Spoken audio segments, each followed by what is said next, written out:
Okay, thank you. First of all, thank you to the organizers for inviting me to give this talk here at the SEA meeting. So yeah, I'm gonna basically talk about the image that I'm pretty sure you have all seen, okay, and discuss about this wonderful project that is the Event Horizon Telescope.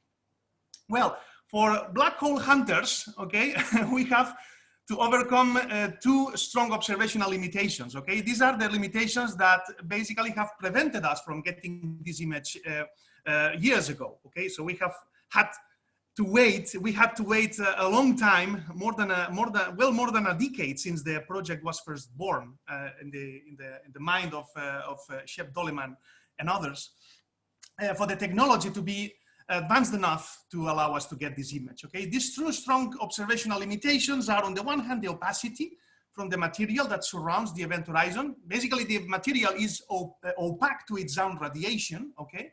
We have to observe at very high frequencies if we want to overcome this opacity. And on the other hand, that's the most important limitation, is the angular resolution that we need to resolve structures of the order of the event horizon, even for the closest supermassive black holes, okay? So regarding the opacity, I think well, the story is pretty easy to understand. Here I show you a toy model of an AGN.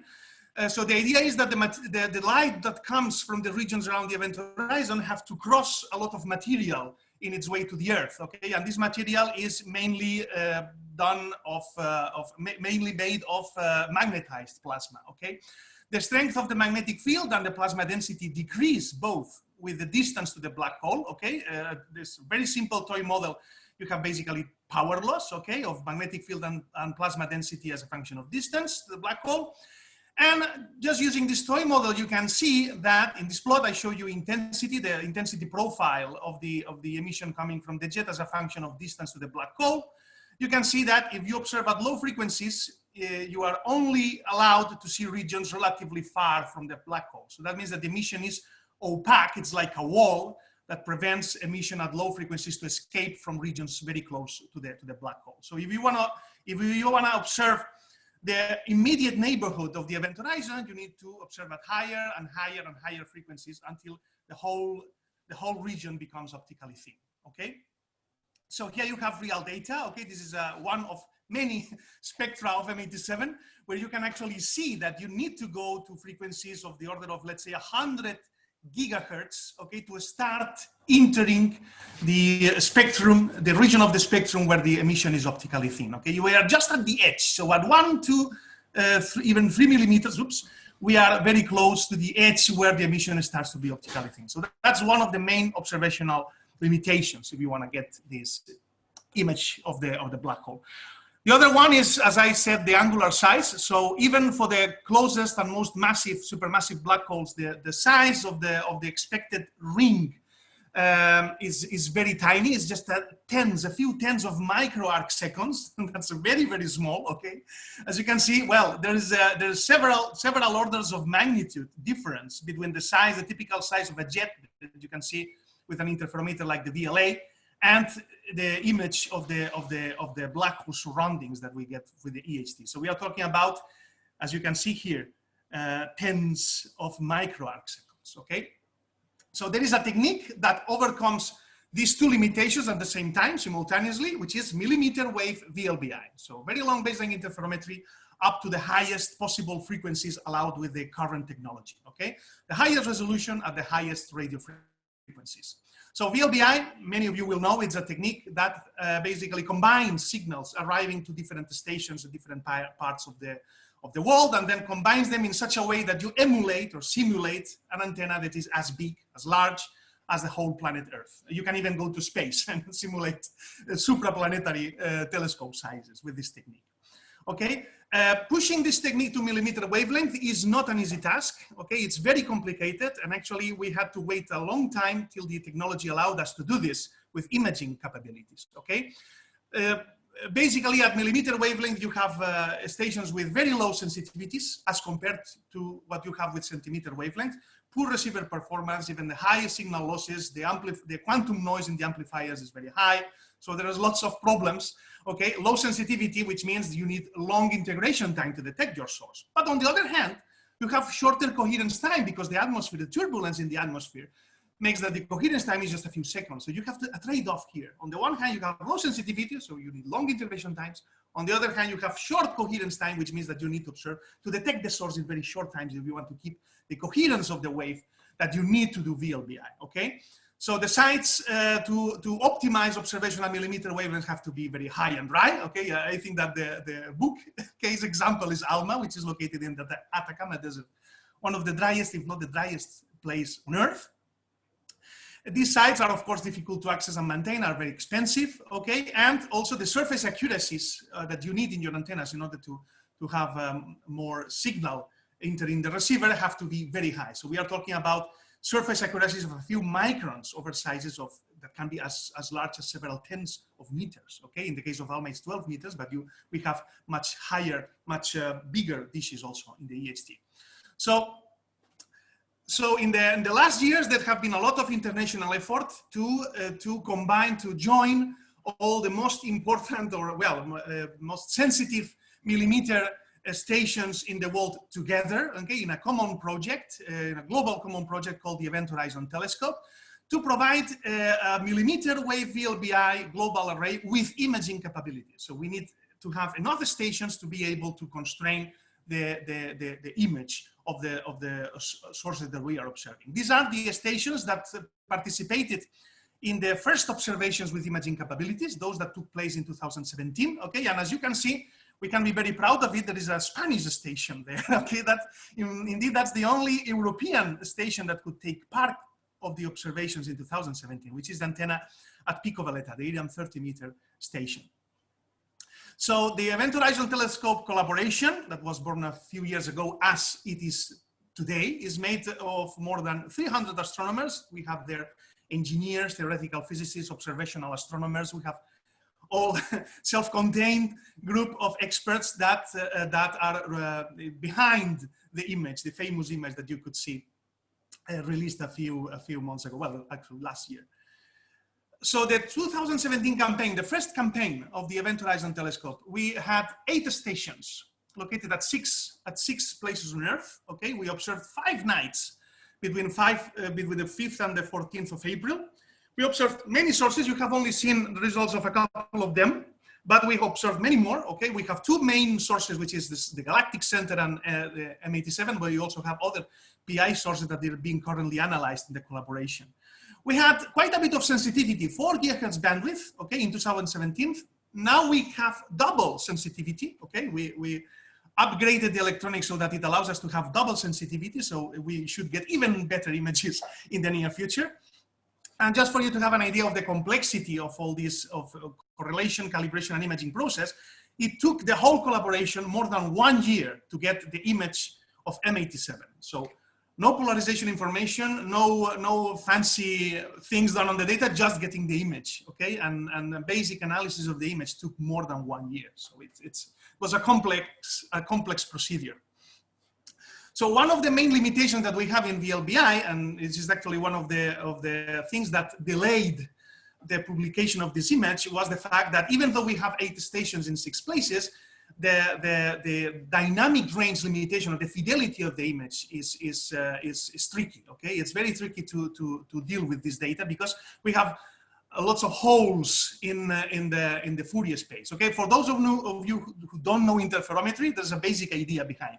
Okay, an interferometer basically measures the Fourier transform of the source. It doesn't measure the actual source structure. It lives in Fourier space. It measures, it takes samples from the Fourier transform of the source.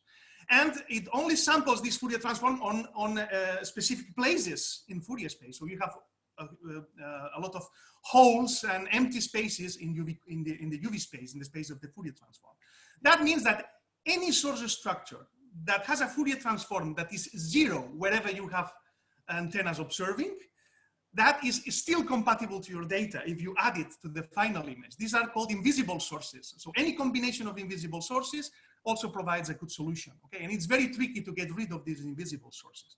What we basically use is nonlinear deconvolution algorithms, which are based on priors. So we on top of the data themselves, we also impose other constraints that allow us to get rid of these invisible sources.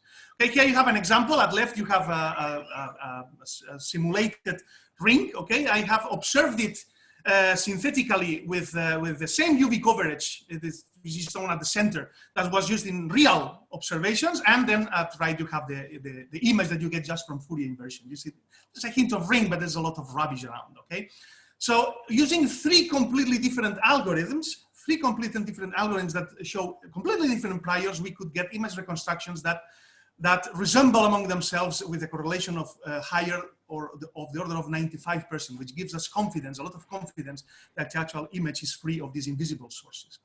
The structure also remains stable with time. Okay, the 4 days, yes, I heard that, remains stable in time. Okay, so the different days have the same image. Okay, that's provides a lot of confidence. Okay, and now here comes the most fun part of the talk, which is the image interpretation, for which I only have 5 minutes. Okay,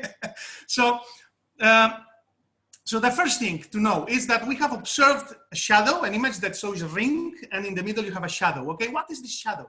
This shadow is not the event horizon itself, okay, because the region of the event horizon is within that shadow. What we are observing is related to what we call the photon sphere, okay, which is a sphere formed, well, it's not a sphere when the black hole spins, but it's the region where you have closed orbits of light, okay, orbits made of light. Okay, here I show you in a scheme, an event horizon, the event horizon would be the black sphere, and the photon sphere is a little bit larger, okay, but on top of that you have gravitational lensing effect. So the light rays that can escape from the photon sphere, because they are a little bit out of the photon sphere, don't escape the Earth in straight lines. They have curved trajectories, and this further increases the size of the shadow that we see. So in the end, what the size of the shadow is around the square root of 10⁻⁷ times the size of the Schwarzschild radius. Okay, the Schwarzschild radius with this small circle here, whereas the observed ring is the one here at the outside. Okay, this is what happens for a Schwarzschild radius, but well, we can apply these equations to the image of M87 with the results that we got with the HT, and then we get an estimate of the mass, which is of course correlates with the Schwarzschild radius. Okay, it's proportional to the Schwarzschild radius, and this mass is of the order of what has been found using independent methods. Okay, stellar dynamics around the core region of M87. So it's very nice. We get an image what general relativity predicts, and the mass also coincides with an independent measurement. But this life is so easy if the black hole doesn't spin. If you have a spin in the black hole, the photon orbits are much more complicated. Okay, you have precession there. Here I show you some basic examples of the kind of orbits you get in the photon sphere when the black hole spins. And actually, there's no single surface. So the photon sphere of a spinning black hole is a whole region. Okay, you have the region where the photon sphere is retrograde, an inner region where it's prograde. Okay, but well, we can simplify a little bit the thing to have a visual idea of what's happening there if you remove the precession. Okay, so at left I show you the photon orbits if you remove the precession. Okay, so as you can see, they become much more simple. And one key message here is that the orbits have an inclination that depend on the distance to the black hole.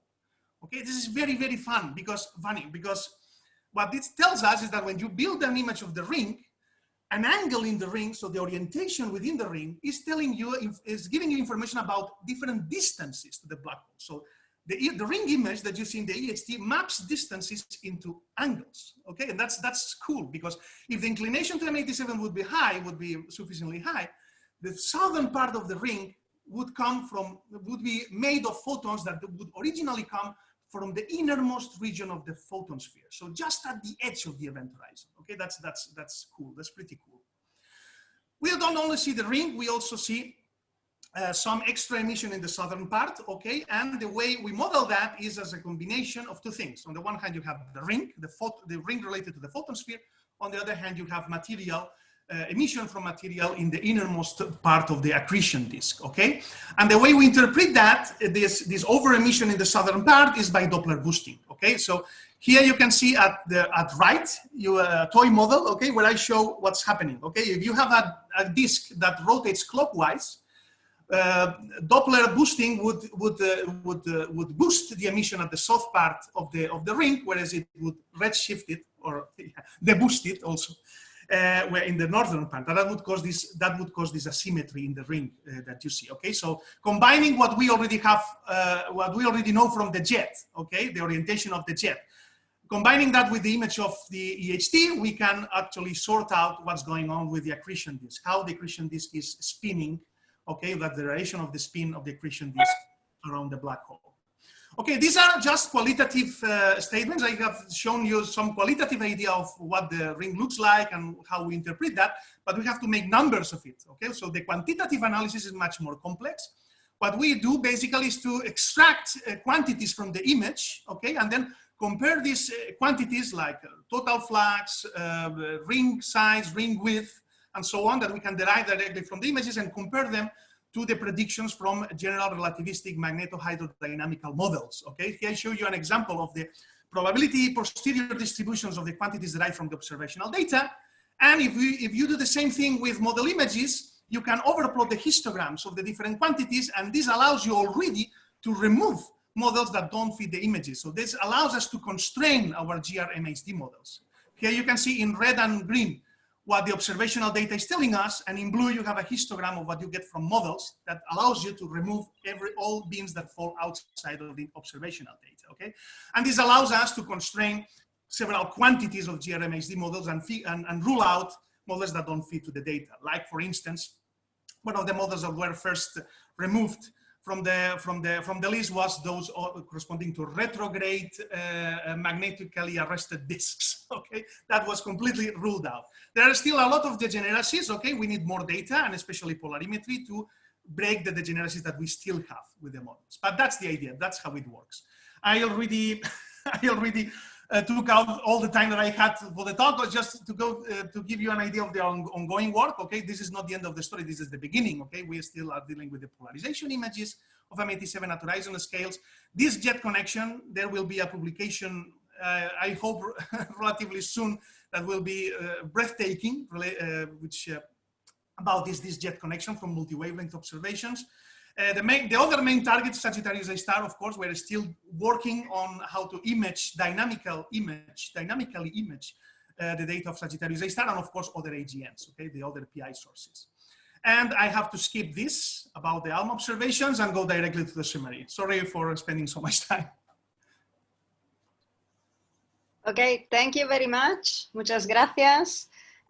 We have some time for questions, and while the audience is reading the summary, let me remind you that you can ask your question in the question and answer in the Q&A that appears from the bottom of your screen in Zoom. You can type the question also during the talk. But you can type them also now, which is the question time. So if there are any questions, please type them in. While you do that, then let me ask then a question. So you mentioned a breathtaking upcoming publication. Are you allowed to actually spend 15 seconds telling us a little bit more about that, or just make some advertisement? Well, I don't know how much can I tell about it, but well, as you know well, the idea was to publish all this material earlier, but all these problems with the pandemics have delayed a lot. Not only the theoretical interpretation and the calibration of the data, but also the further observations that we were planning for this year. So everything has been delayed, unfortunately. But hopefully you will know about all these details in a near future. What I can tell you, which is, I think it's no problem, is that, well, one of the main results that will be published, well, for M87 we have two main ongoing projects within the collaboration now.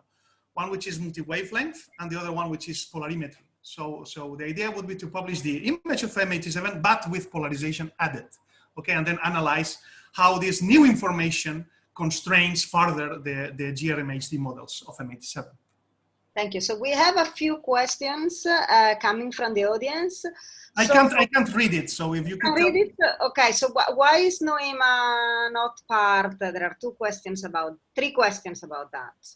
2 or 3. Yes. So why is that?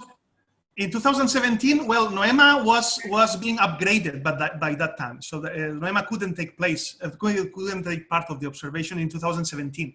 The idea is that in the new observations that will take part in the near future, NOEMA will be will fully contribute to the EHT, and also in phased mode. So the phased NOEMA will take place, and that will be wonderful because because there are some issues with the data calibration, especially of Pico Veleta, that have to do with the baselines of Pico Veleta. So Pico Veleta is isolated now in this data of 2017. It's isolated in Europe.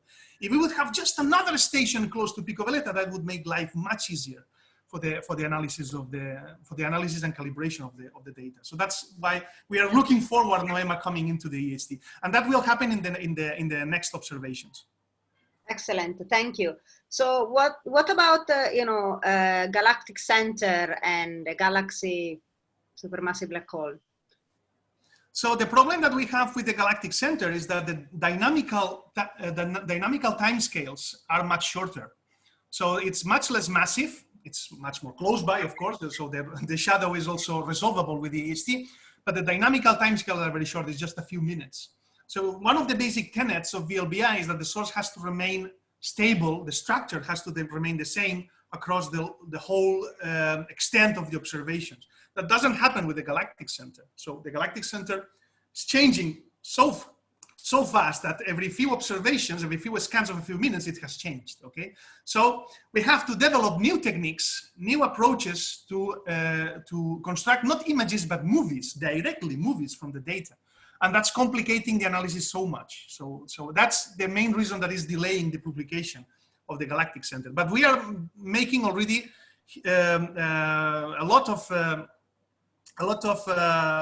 we are actually working intensively in that, and we are making a lot of progress in that direction. So you should expect a publication in the near future. I cannot tell exactly when, but in the near future, we would have finally a publication of the Galactic Center. Okay, thank you very much. That's all the time we have for this today. We have to move on to the next speaker. So virtual clapping for this talk.